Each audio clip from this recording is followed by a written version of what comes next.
Hi guys, it's Nicole, and today I have my process video for sketch number 2 from the newest 6x6 paper pad sketch bundle, which was designed by Alison Davis at Scrapbook Generation. I will post a link below to where you can find the sketches to download.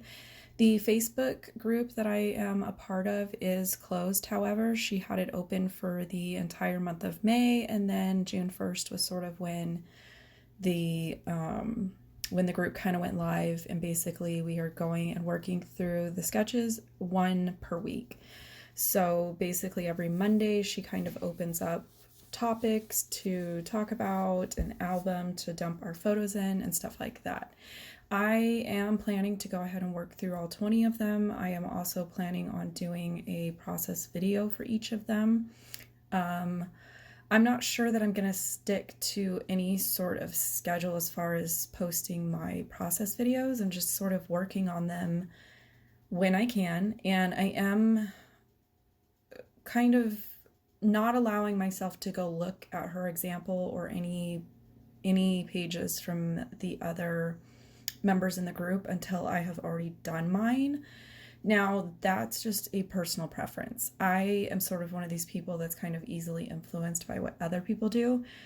And in this type of creative process, it's just personally better for me to work ahead and kind of lean into my own creativity in a sense. Just anytime that I've worked through these sketches of hers or a class like this, I have just kind of learned over the years that it's better for me to not go and look at any samples until I'm done with mine. And by doing that, it allows me to stretch my creativity a little bit more and just kind of find elements to my own style. And again, that's just a personal preference. So I stuck somewhat close to the sketch as far as where the photos are and that type of thing. But as we get a little bit further in the video, I am going to kind of talk about struggles that I have with certain sketches. And like I said, when we get to that clip, I will kind of go into that a little bit more. My photos are from the 3rd annual Scraproom crop, which, if anybody knows the Scraproom, they are a kit club that just happens to be local to me. So I have gone to all 3 of her crops. This was the most recent one, which was held in February of 2020. I had to think about that for a second. And so I had just kind of taken some photos of the cute displays that she had up. She always does a really good job of having like her store set up really cute. The prize table is always just kind of very visually dynamic, and she just does a fun crop. There's usually music, there's usually stuff going on. If you don't want to participate in any of the games, you don't need to. This year she had to move her location, so things like the games and stuff like that were actually across the hall in a smaller room. So if you weren't interested in playing the games to earn prize tickets or anything like that, you could just stay in the crop room and kind of not have to be hearing it or anything like that. So that was kind of nice, just the way that she set it up. So when I was matching my photos to sketches and paper pads, I chose to go ahead and scrap these photos, and I went with an Echo Park 6x6 pad, and I think I've already put it away. I believe it's called I'd Rather Be Crafting, and I'm pretty sure it's still available online. I'll post a link below. Unfortunately, when I bought it, again, this is sort of a bad habit of mine, and anytime I buy 6x6 pads or 6x8 pads now, I do try to pick up at least one type of embellishment.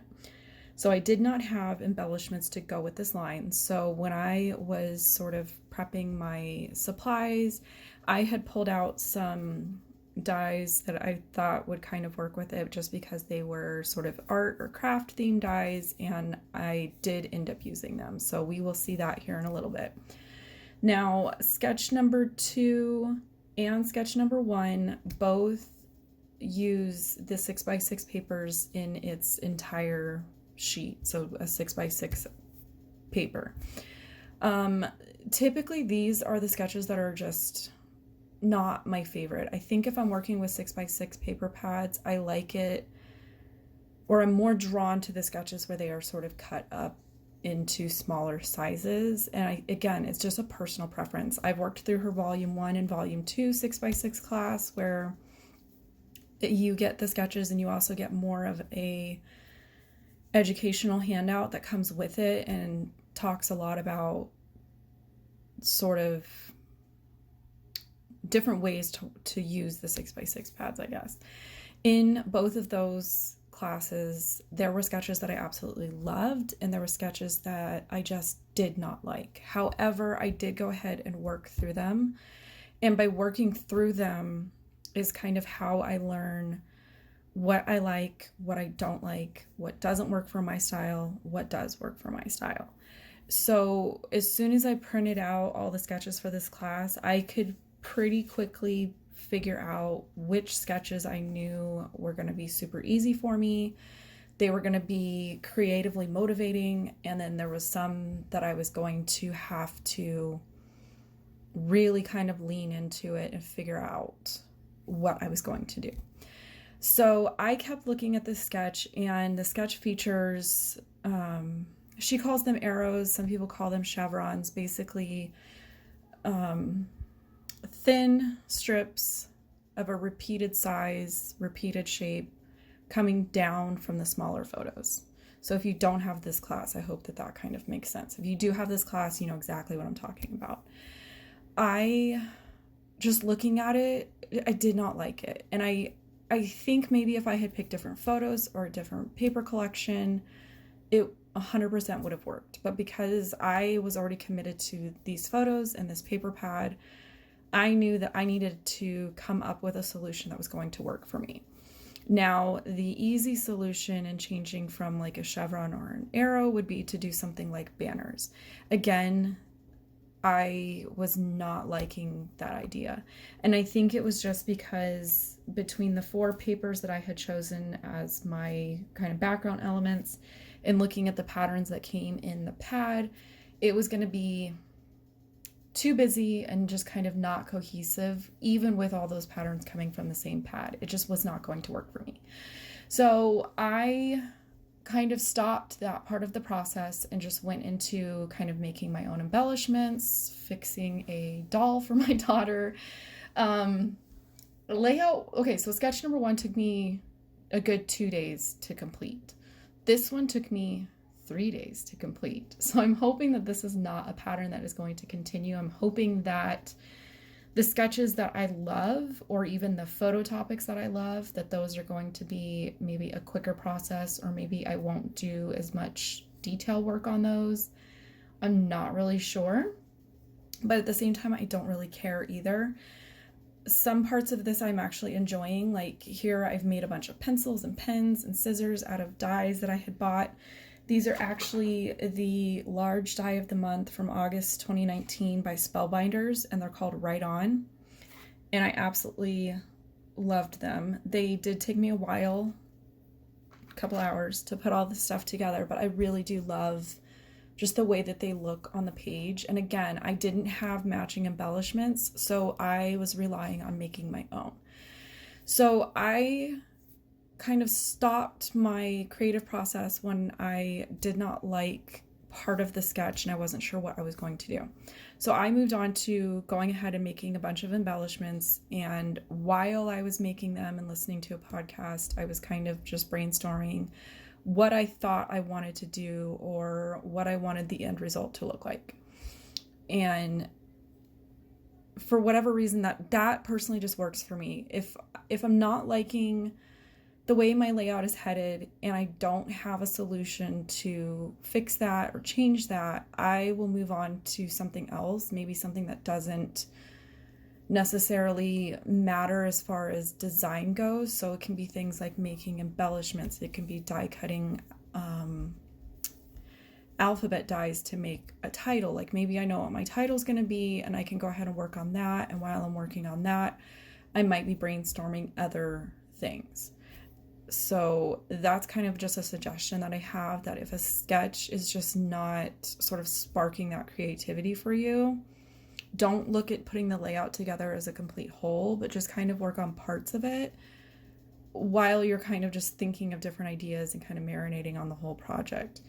Now, the actual assembly for this took me forever, and I did try to cut out as much as I possibly could, but at the same time, I didn't want to have the video jump and just be like, oh, look how easy this was. I got put this together and the next clip, everything's done.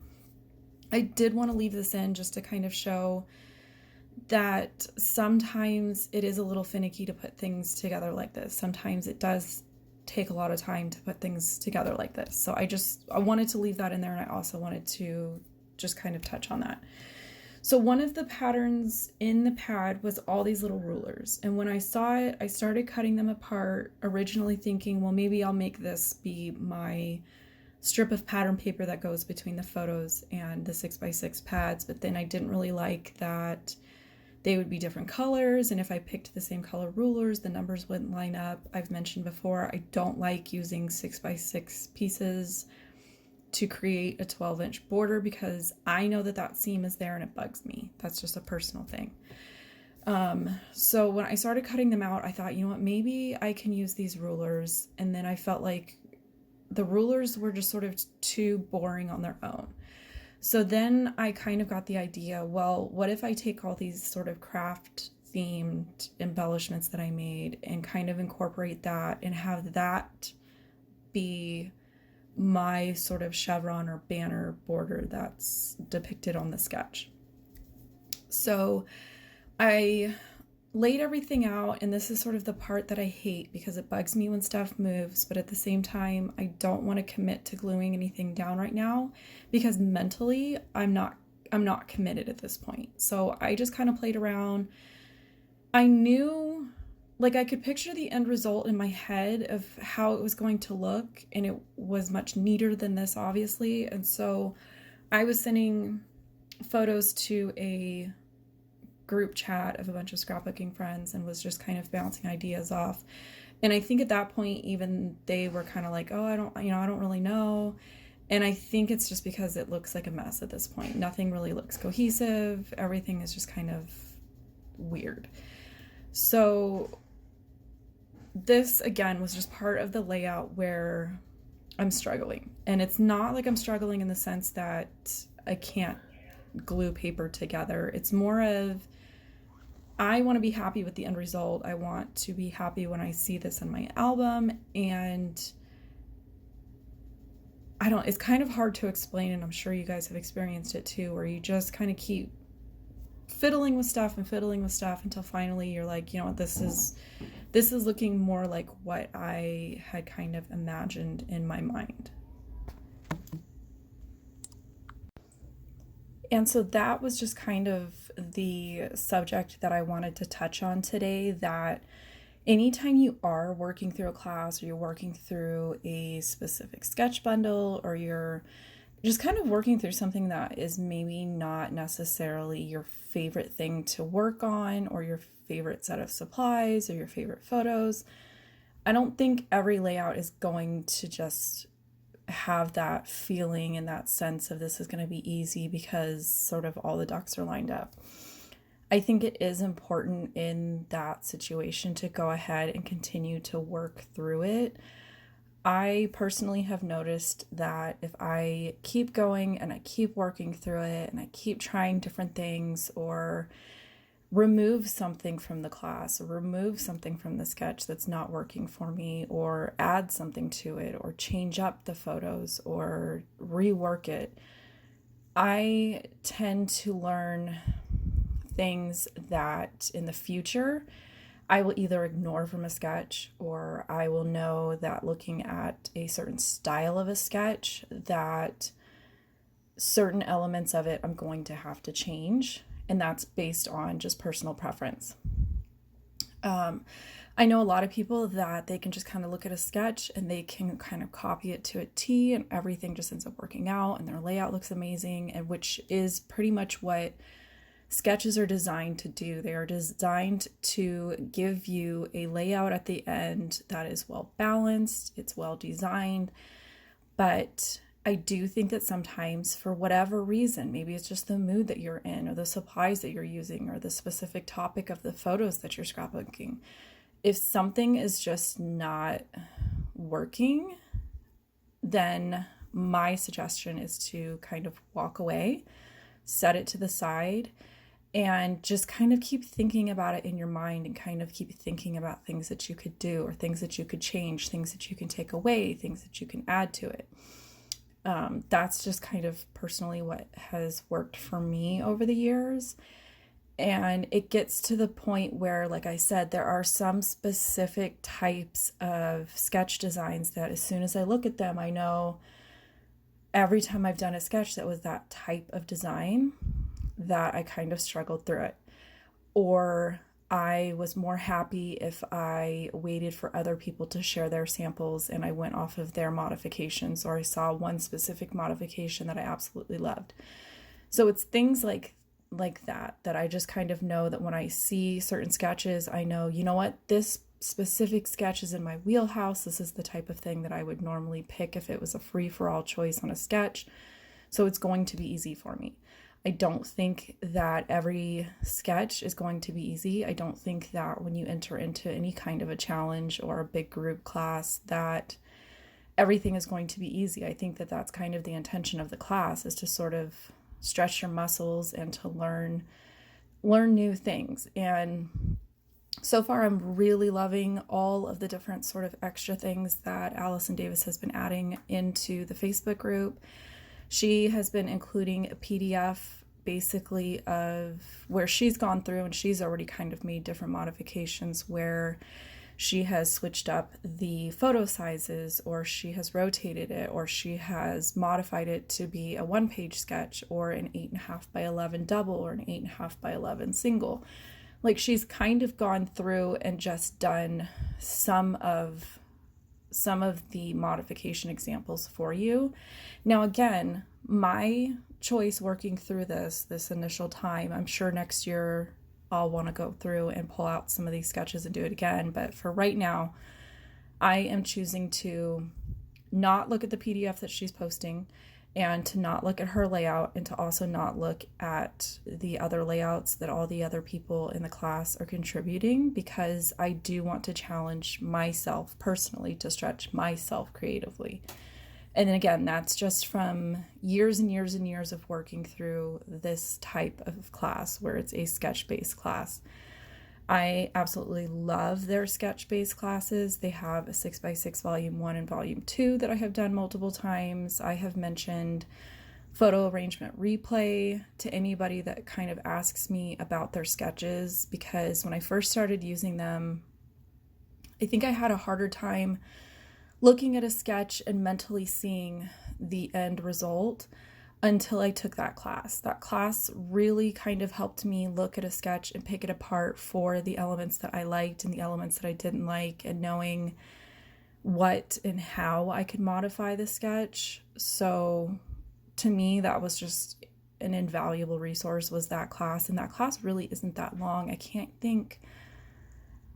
It's a similar setup as far as you're working through different sketches. I just can't remember off the top of my head how many it is. It's not as many as this one, but you do go more into, again, sort of the setup of a sketch and how you kind of pick it apart and how you change it and how you modify it to where, you know, it's kind of like any skill that you learn, you practice and you kind of struggle through it.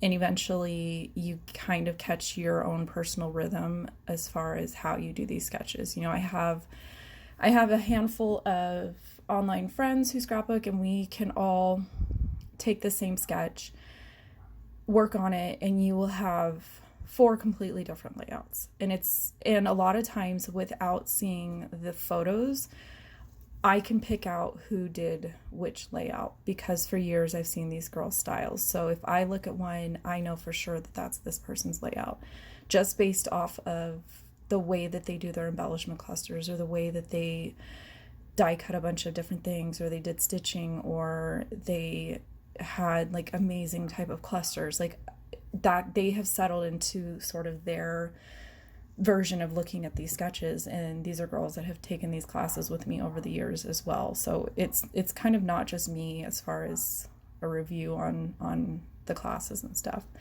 So anyways, while I was off on that tangent, I went and glued down all of those ruler strips, and then I scattered in between them the pencil die cuts, the pens. Some of them I cut in half just to kind of get a little bit more real estate out of them because they were going to be covered up. So if I could cut a pencil in half and be able to use it and make it look like two pencils, that was kind of a win-win situation. The scissors I saved till the end because I knew that I wanted those to kind of be on top of all of those layers. And then I went through and I have a couple sections where it's just stitched lines, and that's where these little needles are going to go. And then I took some of the rulers in between those areas and also just kind of stitched a line down those rulers just to bring in that same stitching kind of across the whole thing. And at this point, I went ahead and decided that I wanted to add another border above my photos. I just personally kind of have an issue with where your photos sort of stop up there. I thought about just doing like some stitching lines or everything, but that yellow border that I already have going just in with everything else felt heavy to me. So I wanted to go ahead and just add another border up there. And that's, again, that's a personal preference. That's something of years of working with sketches like this. Anytime the photos sort of stop on the background paper, I prefer to have a strip of cardstock or a strip of pattern paper there. These are just the kind of things that you sort of settle into after, using sketches for years. And then at this point, I pretty much have everything done other than my journaling and my title. My journaling, I went ahead and typed up on the computer, and then I printed it out onto the same textured white cardstock as my background. So it's going to kind of look like it was printed on the background, even though it's not. And then in the sketch, it was really bugging me that the 6x6 sheet on the right was just blank. There was nothing there other than your pattern paper to sort of bring any kind of excitement over there. And because I had modified all the little strips underneath my photos so much, I knew that by putting my title over there, it was going to cover up a lot of that. It could possibly get lost over there. So my solution was to basically add another cluster on that far right 6x6, even though it's not depicted on the sketch. So again, this is, if there's something that you don't like about the sketch, then don't do it, or add something if you feel like it's too empty. Take something away if you feel like it's too cluttered or too heavy. Like, it's your layout at the end of the day. You're the one that kind of needs to be okay with everything. And then I had a couple extra die cuts left over, so I went ahead and put them with my journaling. Again, just kind of bringing all the different elements from around the page together. That's just something, again, I personally like to do. I thought about adding some label stickers and stuff, but in the end, I was like, no, because everything on here is literally just paper and die cuts. So I decided to go ahead and stay with that. Now, I don't think I have any actual footage of the title because by that point, my laptop is over on the left. I was on a Zoom meeting with some other scrapbook friends.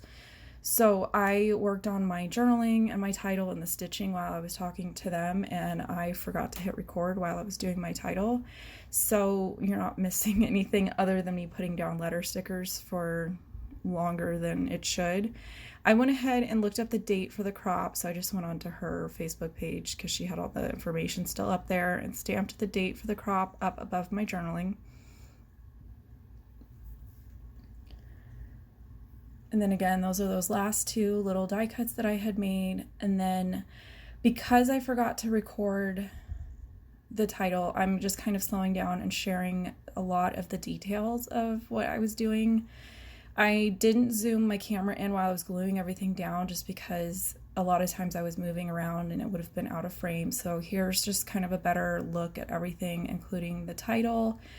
And then I still have some still photos so that you guys can kind of see everything a little bit better too. So I apologize for the video today being a lot longer than normal, but I did just kind of want to touch bases on struggling with sketches and kind of working through them. So as always, I appreciate you guys stopping by, and I will catch you in another video soon. Bye.